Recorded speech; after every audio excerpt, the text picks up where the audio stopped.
Right before the cameras rolled, a staffer rushed to Jeff Van Drew with a note that read, "Don't let her mention the timeline." But the moment the hearing started, she already had the timeline in her hand.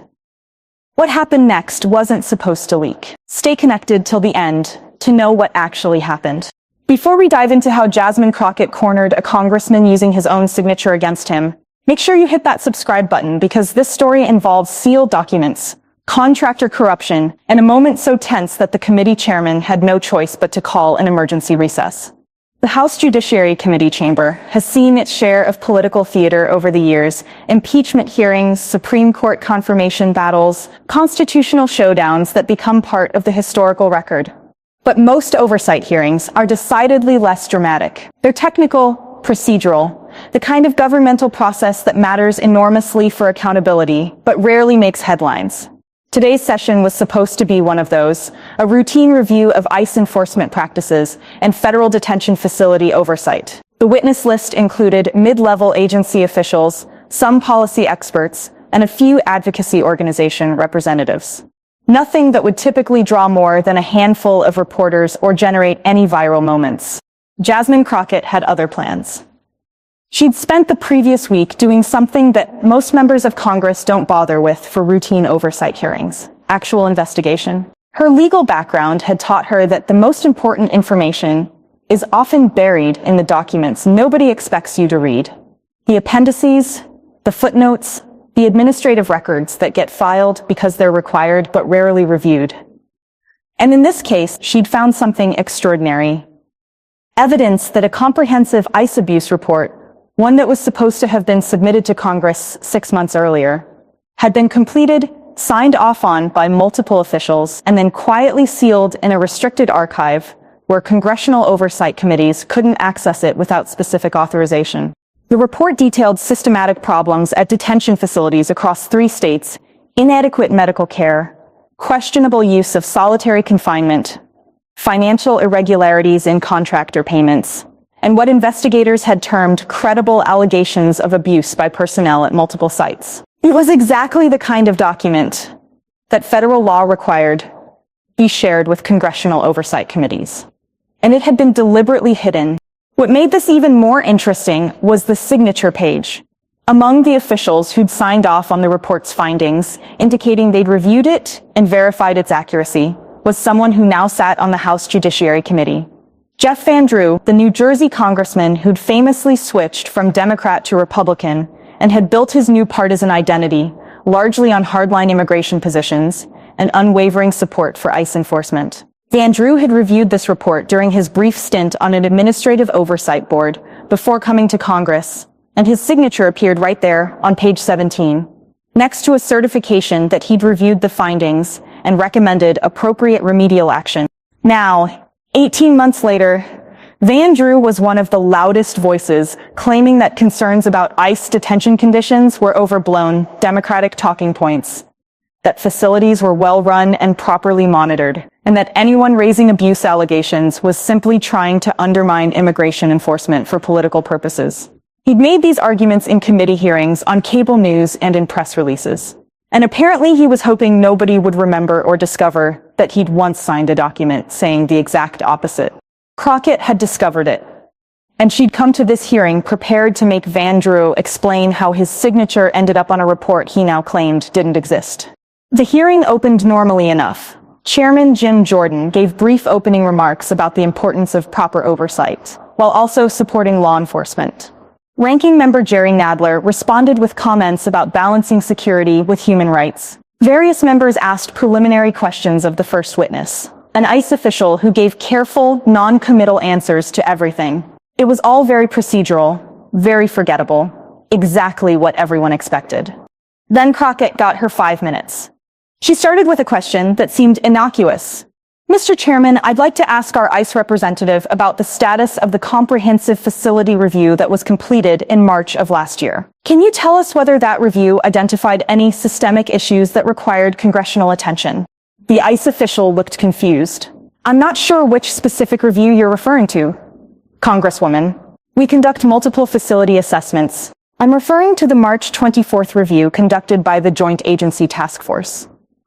Crockett clarified, reading from a document in front of her. The one that examined detention facilities in Texas, Arizona, and California. The one that was supposed to be submitted to this committee but somehow never arrived. Are you familiar with that review?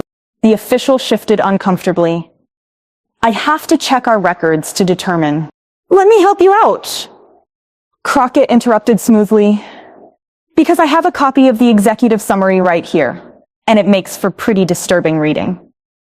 Inadequate medical staffing at 70% of reviewed facilities, financial discrepancies totaling over $3 million in contractor payments, multiple credible allegations of abuse that were never properly investigated.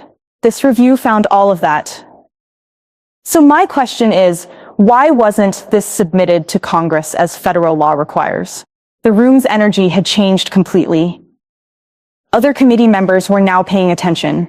Journalists in the press gallery had stopped scrolling their phones, and Jeff Van Drew, sitting 3 seats down from Crockett, had gone very still in a way that suggested he knew exactly where this was heading. The ICE official tried to deflect. Without seeing the specific document you're referencing, I can't speak to— Oh, I can show you the document, Crockett said, pulling out a thick folder. In fact, I can show the whole committee, because what I have here is not just the report itself, but the administrative record showing who reviewed it, who signed off on it, and who specifically recommended that it be classified as restricted and sealed, instead of being submitted to congressional oversight. She paused, letting the implications sink in. Then she turned to look directly at Van Drew. Congressman Van Drew, you served on the Administrative Oversight Board during the period when this report was completed, correct? Van Drew's expression had gone from still to frozen. I served on multiple boards and reviewed numerous documents during that time. This isn't numerous documents, Congressman. This is a specific report about systematic abuse and financial irregularities at ICE detention facilities. And unless someone forged your signature, you reviewed this report and certified its findings. She held up a page, angling it toward the cameras. That's your signature on page 17, isn't it?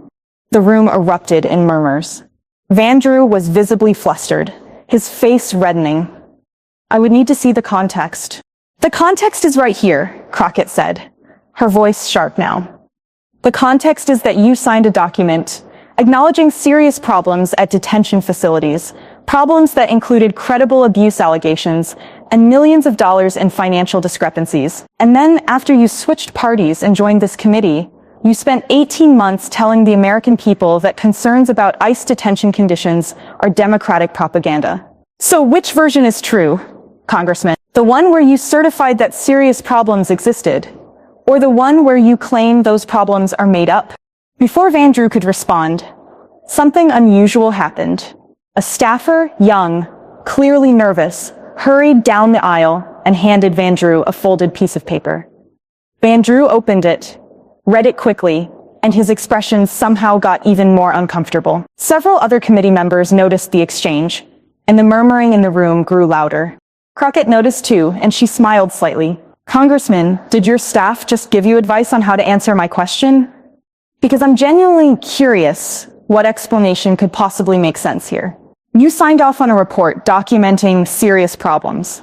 You certified the findings as accurate, and then you spent over a year claiming those exact problems don't exist. That's not a difference of opinion. That's a contradiction that needs explaining. Van Drew tried to regain his footing. The Congresswoman is taking a complex administrative process and oversimplifying it for political effect. I'm reading your signature, Crockett cut him off. That's not oversimplification, that's documentation. And here's what else I have documentation of. After this report was completed and you signed off on it, it was classified as restricted and sealed. Not because it contained national security information. There's nothing in here that meets that threshold. But because it was politically inconvenient. Because it showed that facilities run by contractors with significant political donations to certain members and campaigns were operating with inadequate oversight and possible corruption. She pulled out another document. In fact, let me read from the section you specifically signed off on. Contractor oversight at facilities in Texas appears inadequate to prevent financial irregularities. Further investigation recommended into the relationship between contractor billing practices and facility management. You certified that finding, Congressman. You agreed it needed investigation.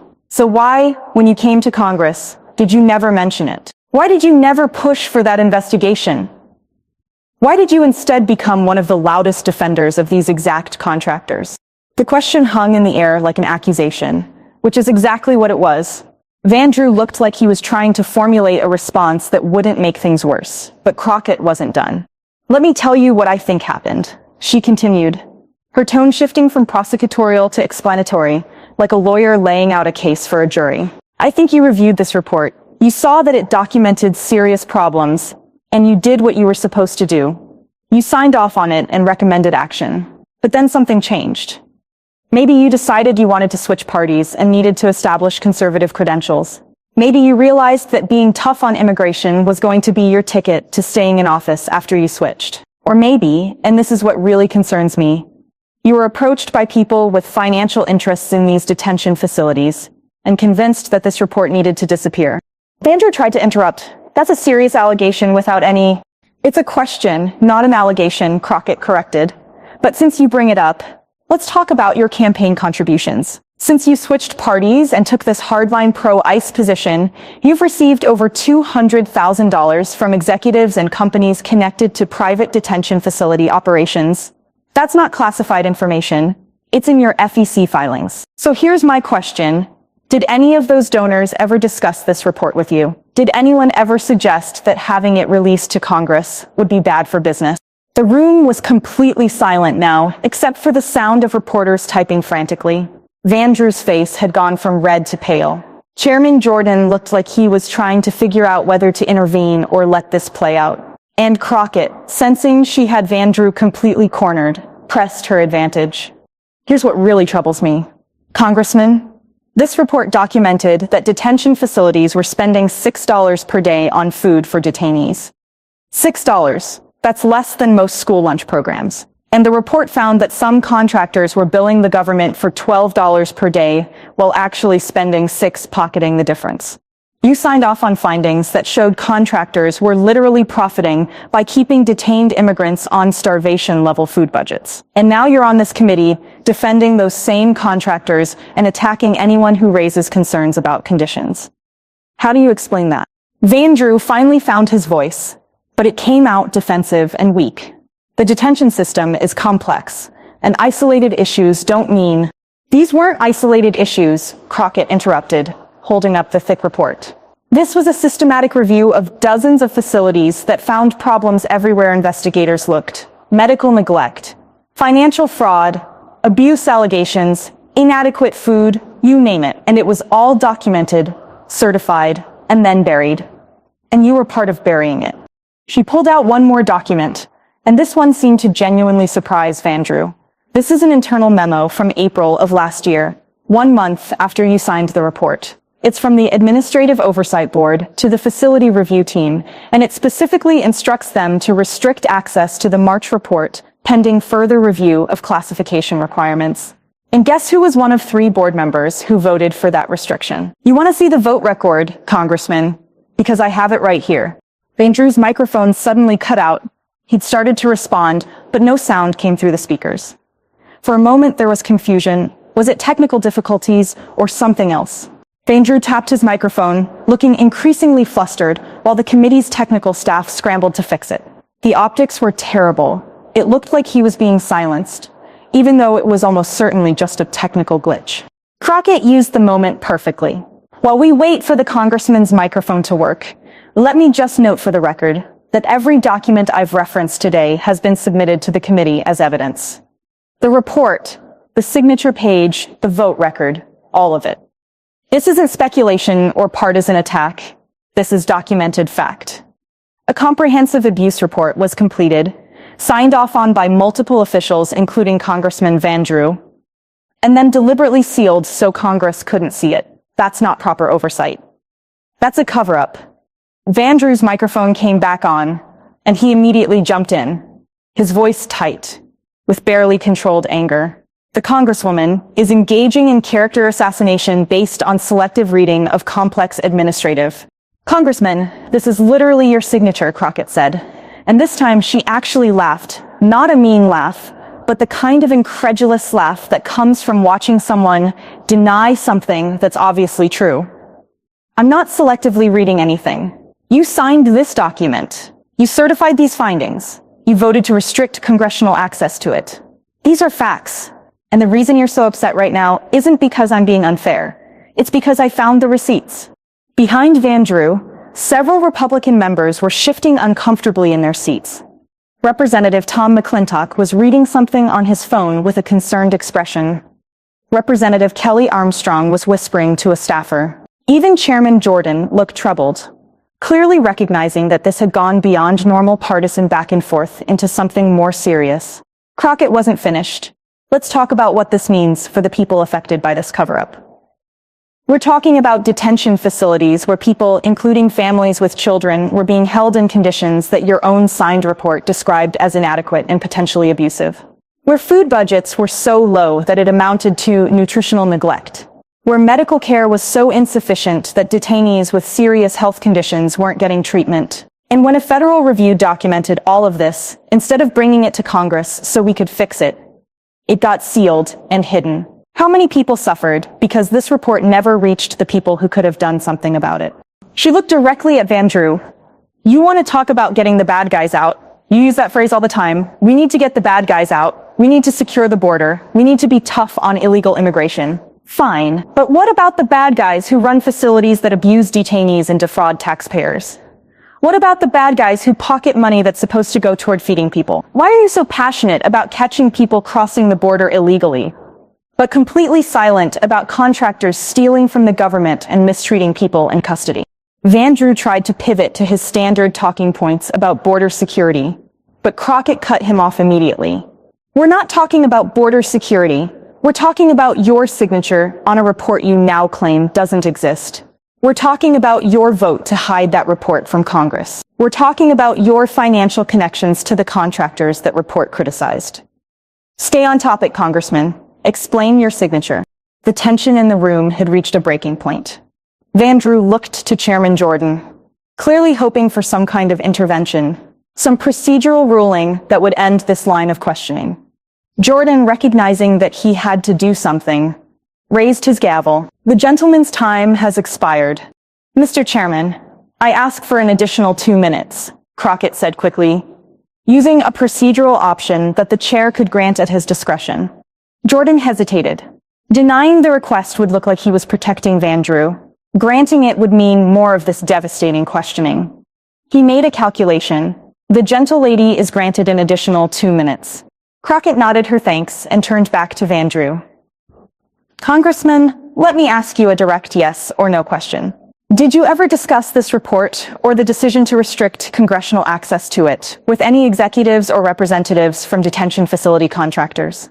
Van Drew's face was now visibly sweating under the hearing room lights. I had many conversations during my time on the Oversight Board. Yes or no, Congressman? Did contractors discuss this report with you? The Congresswoman is trying to create some conspiracy.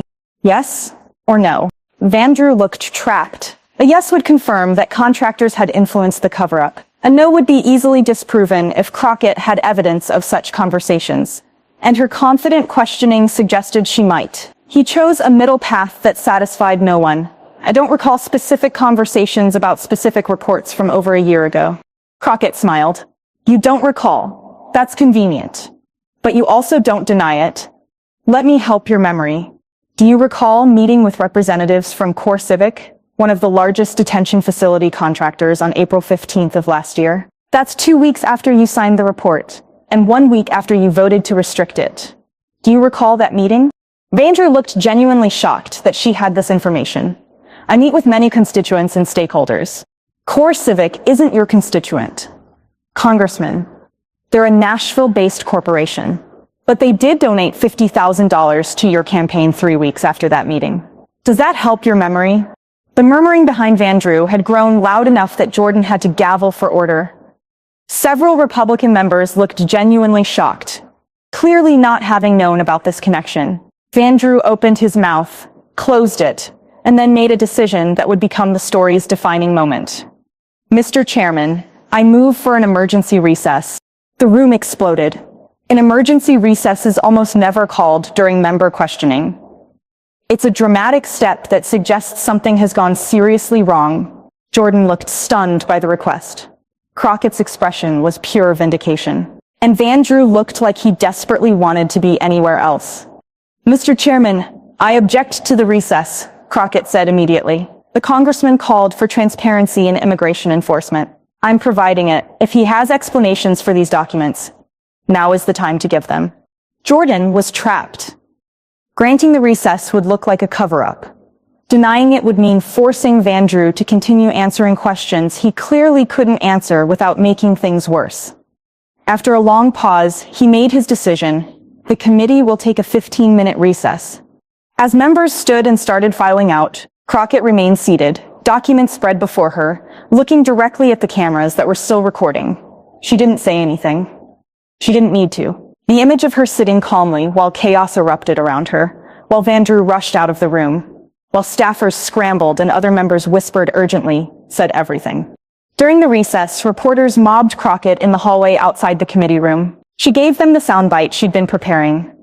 "Today we learned that a comprehensive report documenting abuse and fraud at detention facilities was completed, certified, and then deliberately hidden from Congress. We learned that one of the people who helped hide it now sits on this committee and has received substantial campaign contributions from the contractors that report criticized. And we learned that when confronted with his own signature, Congressman Vandrew couldn't explain his actions and had to call an emergency recess. The American people deserve better. I'll wait for him to provide real answers. The American people are watching." When the hearing reconvened, Vandrew was notably absent. His staff claimed he'd been called to an urgent meeting with leadership. Chairman Jordan announced that the committee would continue with other scheduled witnesses and that Vandrew's questioning would be addressed at a later time. Everyone in the room understood what that meant. Vandrew wasn't coming back to face more questions today. But the damage was done. By evening, Vandrew emergency recess was trending on social media. News outlets were pulling campaign finance records showing his contributions from detention contractors. Investigative reporters were filing FOIA requests for the full report Crockett had referenced, and good government groups were calling for an inspector general investigation into who decided to seal the report and why. Vandrew released a statement that night claiming Crockett had ambushed him with out-of-context documents, and that he'd be happy to address the substance once he'd had time to review the materials properly. It was a damage control response that convinced no one, especially since he'd signed the original report and had 18 months to review it. The really significant development came 3 days later when the House Inspector General announced they'd opened an investigation into irregularities in the administrative handling of oversight reports related to detention facility conditions. It wasn't a direct result of Crockett's questioning, officially at least, but everyone knew the connection. Her public confrontation had made it impossible for the issue to be quietly ignored. In a follow-up interview with MSNBC, Crockett explained why the Vandrew confrontation mattered beyond just one congressman's hypocrisy. "This is about a pattern we keep seeing where people in power hide information that might be politically inconvenient, whether it's abuse reports, financial audits, or policy reviews. If the findings don't support the narrative they want to tell, they seal it and hope nobody notices.